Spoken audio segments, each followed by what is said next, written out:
the American Broadcasting Company Radio Network presents Space Patrol!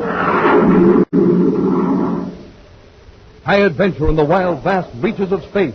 Missions of daring in the name of interplanetary justice. Travel into the future with Buzz Corry, Commander-in-Chief of the Space Patrol! In today's transcribed Space Patrol adventure, Buzz and Happy are inside a small atmosphere shell on the planet Pluto. Outside the transparent dome, a gang of armed criminals approach in spacesuits. Stoken and Savage in the gang. Hey, Commander, they've got to come through that airlock one by one.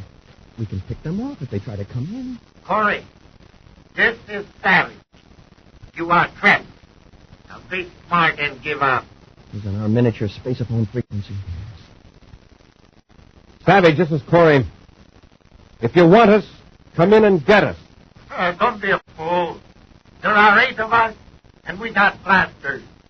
We can crack the atmosphere shell and bring that whole dome down on top of you. Smoke and rockets, Commander. What are we going to do? We'll be back in just a moment with today's exciting Space Patrol adventure, The Hermit of Pluto.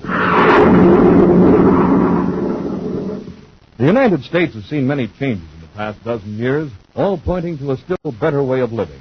Millions more Americans are working, earning more, saving more. We're eating more and eating better. More young people are going to high school and college. More of us are getting paid vacations. More of us are enjoying the luxuries of life. Sports, radio, television, the theater, concerts, church attendance, and membership has climbed steadily upward. In addition to these material and spiritual changes have come the miracles of jet propulsion, supersonic flight, antibiotics. All these changes have produced tremendous needs. We need factories, and machinery needs modernizing to increase our output of electric power.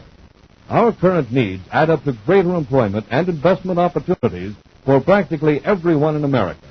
The better you know America, the better the future looks. Write for the free booklet, The Future of America, Box 1776, Grand Central Station, New York 17. Now today's Space Patrol adventure, The Hermit of Pluto. Commander Corry and Cadet Happy are on a special mission to Pluto, outermost planet of the solar system. 40 times as far from the sun as the planet Earth, Pluto is a dark and frozen world. The gases that would be its atmosphere lie in a solid coating like ice upon its surface. In Pluto's black sky, the remote sun appears as a large flaming star.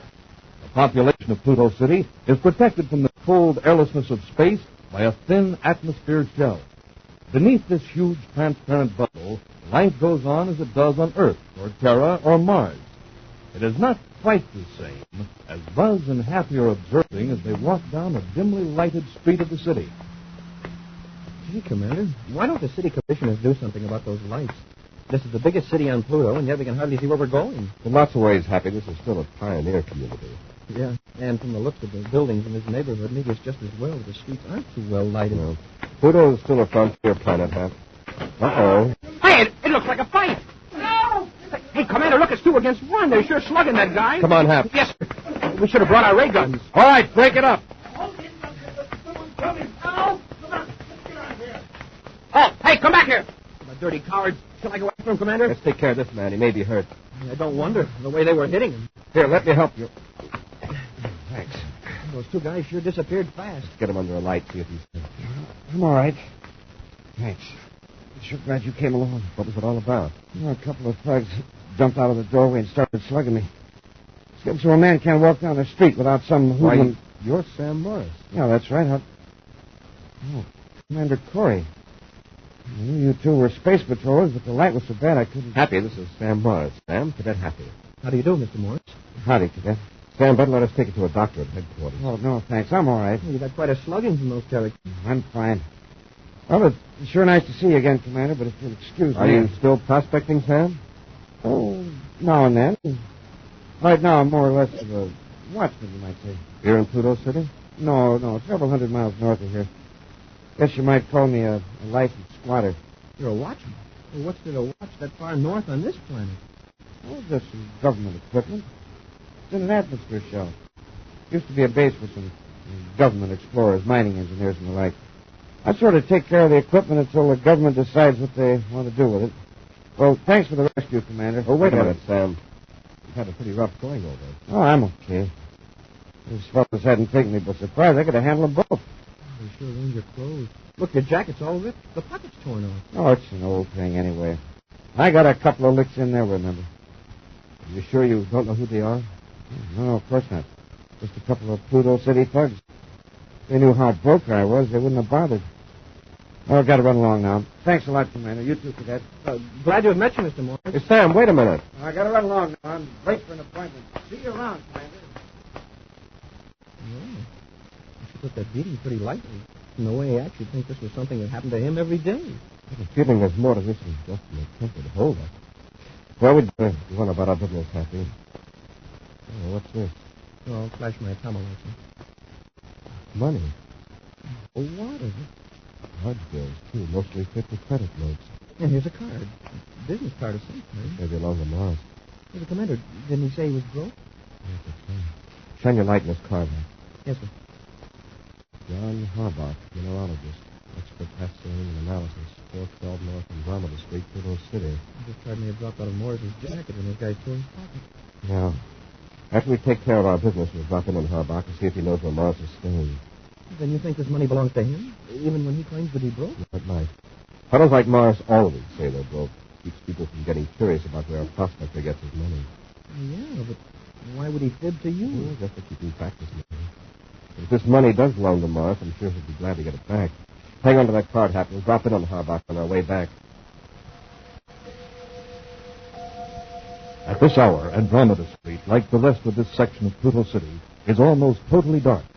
Buzz and Happy walk toward a pool of violet light that streams across the sidewalk from a shop window. Oh, this is 412, Commander. It's the only place in the street with a light on. Well, with luck. Uh-oh. The light went out. There's one on inside, here in the back. It's locked. This Harbach is just leaving. That's why the light in the window went out. An automatic ultraviolet light. Look at the window. Hey, those rocks. They're glowing. They're fluorescent. They absorb ultraviolet rays, then radiate them in the dark. The rocks sure are pretty. But they're wasted on this street. It's completely deserted. Well, we got here too late. Harbach. Look inside. See that showcase? It's open. Looks like someone's lying there on the floor. Harbach must have been robbed. What a neighborhood. Force the door, Happy. Yes, sir.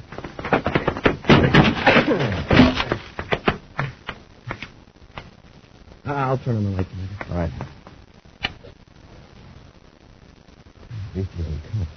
Let's get him away from that shattered showcase. Yes, sir. Don't hit me. That's all right. We're space patrollers. Oh. Thought they were still here. Who attacked you? Two men. I never saw them before. They came in just as I was closing the shop. Are you John Harbach? Yes. Guy really clipped me. Sure tore the place apart. Is the safe locked? It's supposed to be. I'll check.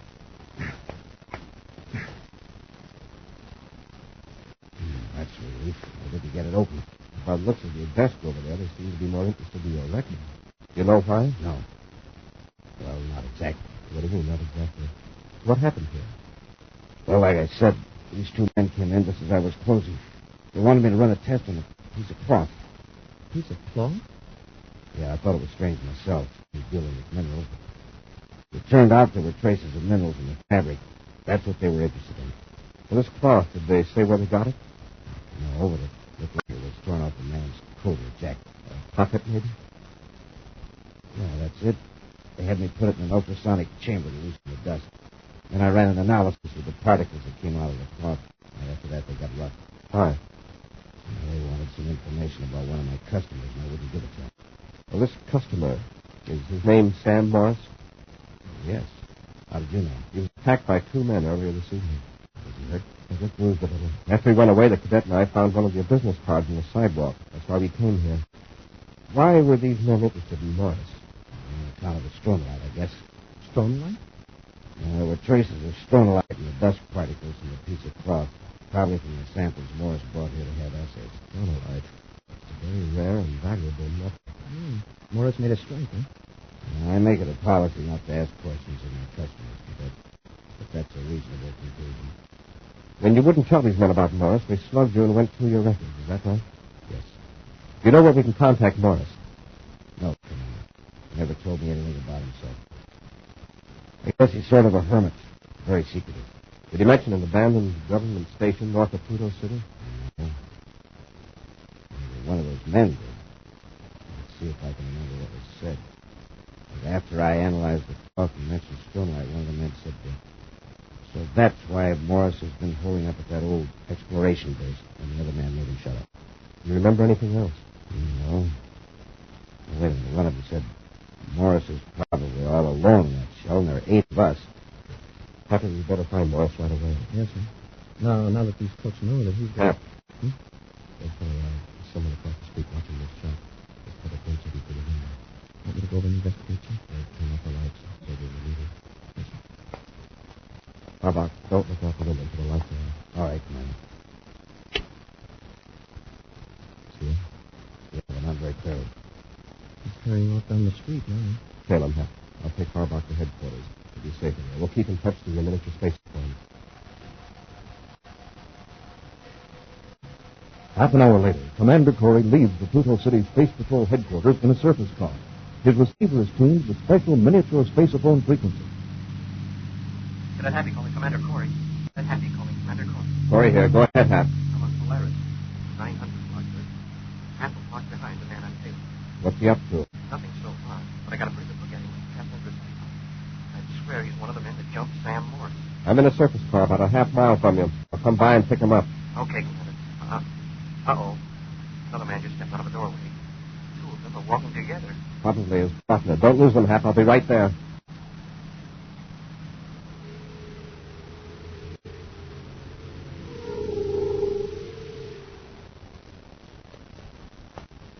I didn't have a chance to finish Harbach. Two space patrollers were in his shop. Well, if you hadn't got panicky, we could have done the job when we were there before. Well, it doesn't matter, Savage. Harbach won't be able to put the finger on us anyway.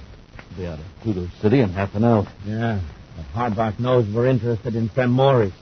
If the space patrol tips Sam out, we... Don't go. We're being followed. Huh? Don't turn around. Just keep walking. When we turn the corner, we'll wait and let him catch up. Okay. Now, stay close to the wall. Yeah.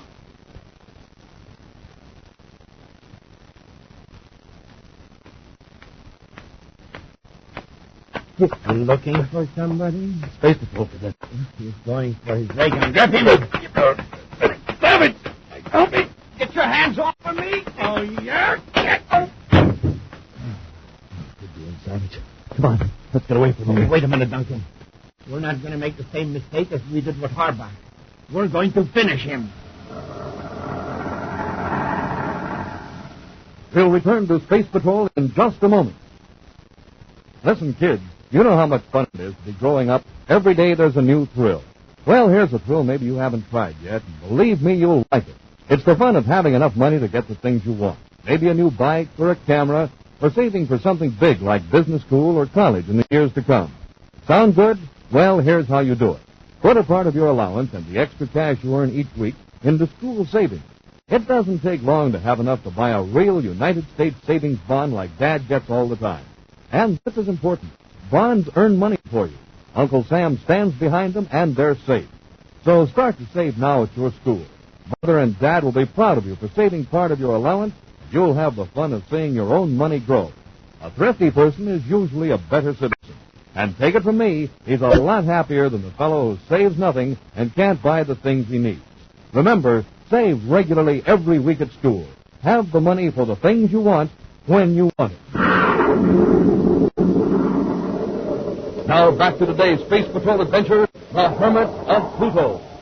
Buzz and Happy are on the planet Pluto, where they've learned that 2 men are using violent methods to obtain information on valuable deposits of the mineral stronolite, discovered by a prospector, Sam Morris.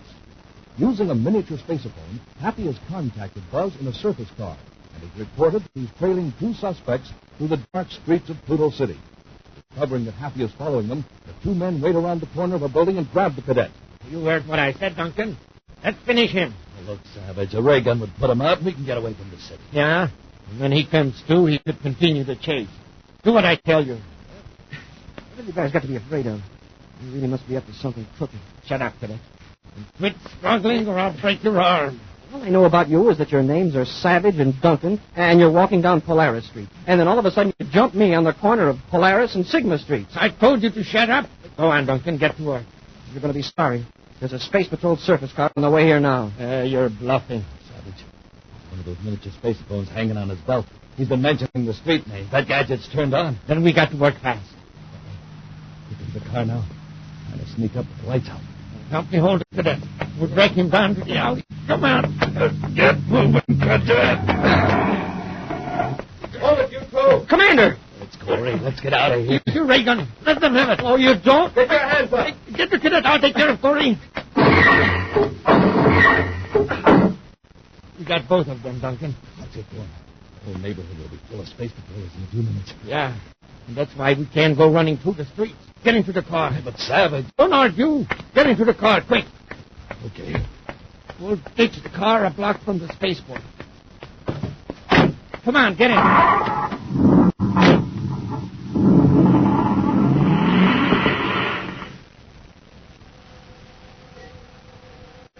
A few moments after Duncan and Savage roar away in the commander's surface car, another Space Patrol car rushes to the scene to find Buzz and Happy unconscious on the sidewalk. Slightly more than an hour later, in Pluto City headquarters, Buzz checks with Space Control, then turns to Happy. 2 ships blasted off while we were under the effects of the ray gun. One of them was Sam Morris's. And Savage and Duncan were in the other. Very likely. The second ship was registered for H.D. Margolis. So far, our agents haven't been able to locate anyone by that name here in Pluto City. Yeah, it could be an alias of either Duncan or Savage, I guess. Yes. The service car I was using. One of our men found it abandoned and blocked from the spaceport. Well, if they try to land at any other spaceport, we'll have it. The trouble is they know it. I figured they're desperate enough to go right after Sam Morris. You ought to tip Morris off. I tried to reach him by spacephone. Now, my dear Morris is back at that abandoned station working at time. Oh, with Savage and Duncan after him, he's in a dangerous spot. To save his life, we've got to find Morris and persuade him to stay in a safe place until we capture those 2 cutthroats. Now, come on, let's get to the spaceport. On a northward course, the Terra 5 arcs over the frozen surface of Pluto toward the tiny atmosphere shell 900 miles from Pluto City. Through the infrared viewscope, Buzz and Happy scan the terrain beneath them. According to the charts, the shell is just a few miles ahead. Yes, but I want to be sure there's no activity on the ground here. If Duncan and Savage plan to surprise Morris, we'll have to use an overland approach. Maybe Morris isn't at the shell. He hasn't answered any of our spacephone calls. Maybe out prospecting. He could be purposely ignoring us. Doesn't he realize we're trying to help him? He's very stubborn and suspicious. Now that he's found some stronolite, he's probably twice as cautious. Say, Commander, does living all alone in out-of-the-way places make people a little peculiar? Or are they peculiar to begin with? Not like Morris, are a lot more self-reliant than most people have been. When Morris acts in a way you think is strange, just remember that his behavior has helped him survive in a very rugged environment. Well, that's interesting. What's the viewscope screen? Spaceship? No. There's a place down there where a spaceship might have landed. See that dark scar on the surface of the planet between those 2 peaks? Yes, sir. It's the only place in this whole region where the ground isn't completely covered with frozen atmosphere.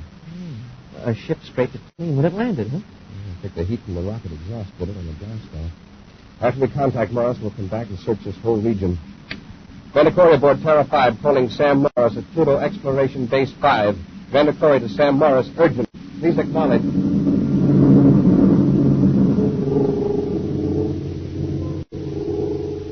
As the Terra 5 continues northward, 2 men watch the ship from inside a small atomic-powered tank hidden in a narrow ravine, half a mile from the scarred ground.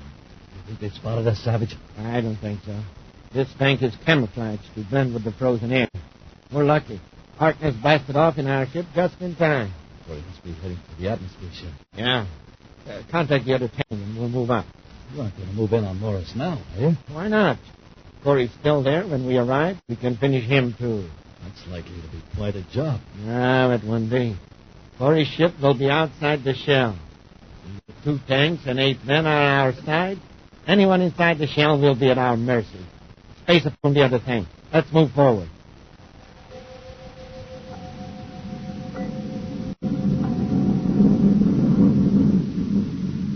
There's the shell, Commander. Yes, that's Morris's ship just outside the airlock. There's no other ship in sight. Morris must be there alone. I'll try once more before we land. Commander Corry aboard Terra 5, calling Sam Morris at Pluto Exploration Base 5. Sam, if you read me, acknowledge. This is urgent. Morris to Corry, what do you want? Where are you? Inside the shell? Yeah, I'm pretty busy. You're in serious danger. I've got to talk to you in person.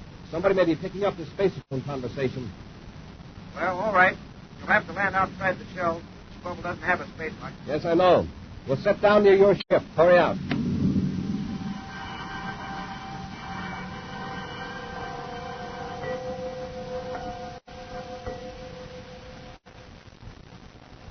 Inside the small atmosphere shell of the exploration base, Buzz and Happy quickly tell Sam Morris of their encounters with Duncan and Savage. As the prospector listens without comment, stroking his chin reflectively. This is serious, Morris. But let us take you away from here right away. Nothing doing, Commander. I know my rights. Those crooks aren't going to run me off. Well, sure you're in the right, Mr. Morris, but you're all alone, 900 miles from Pluto City. You won't lose out on your claim to the Stronolite, I guarantee. Yeah. Well, I'm not taking any chances. You're taking plenty of chances by staying here. Now, look, Morris, you're here as an official government watchman, but whatever you find under the ground, that's yours by right of discovery. You sure of that? Of course. We're only trying to help you, Mr. Morris. Well, I don't know. I figure a man's got to stand his ground on his own. The minute you let somebody do you a favor, you start wanting something in return. Believe us, Mr. Morris. We only... Look out there, through the atmosphere shell. There's your answer, Morris. Men in spacesuits climbing out of tanks. Savage and Duncan in the back. Have you got any weapons here? Ray gun. They've got to come through that airlock one by one. We can pick them off if they try to come in. Corry, this is Savage. Listen to me. You're trapped. Turn Morris over to us and save your skin. Hear that, sir? We've got our miniature spacephone. Yes, I heard it. Savage, if you want us, come in and get us. That's telling you, Commander. Don't be a fool, Corry. There are 8 of us and just 3 of you. And we've got blasters. You're right by the airlock. Come on in. You think I'm crazy? All we got to do is fire our blasters at this atmosphere shell. It will crack, and the whole dome will fall in on you. Nothing like it, Commander. We wouldn't stand a chance, even in our spacesuits. Mr. Morris says he'd wear his spacesuit. I'll give you 2 minutes to make up your mind, Corry. Yes, sir.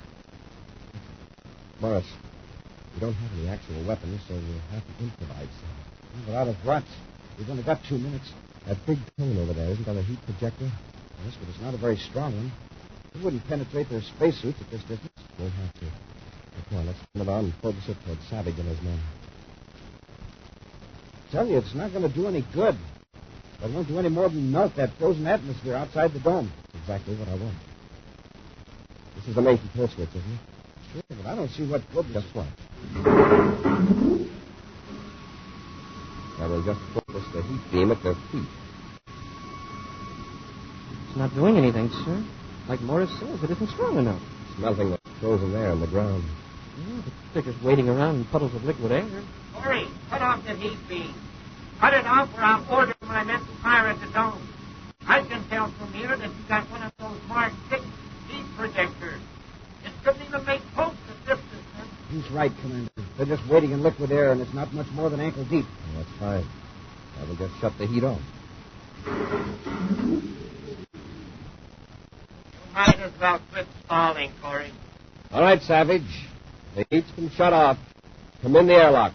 Now you're being smart. All right, man. Corry's given up. Into the airlock.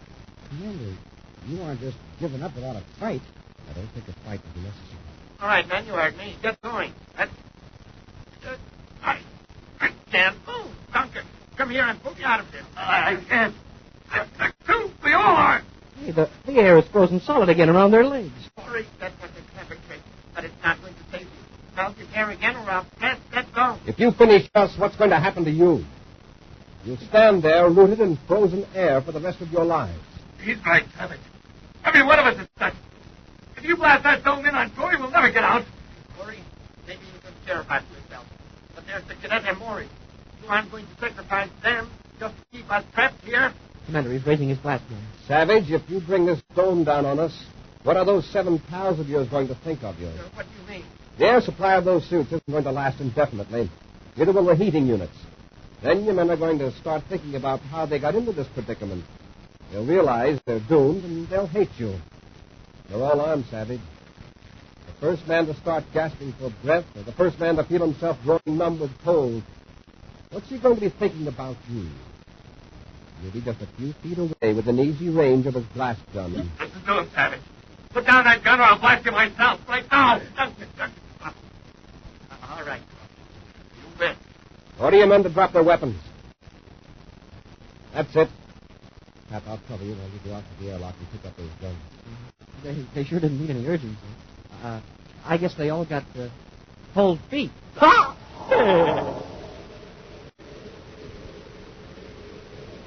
A preview of next week's exciting Space Patrol adventure in just a moment.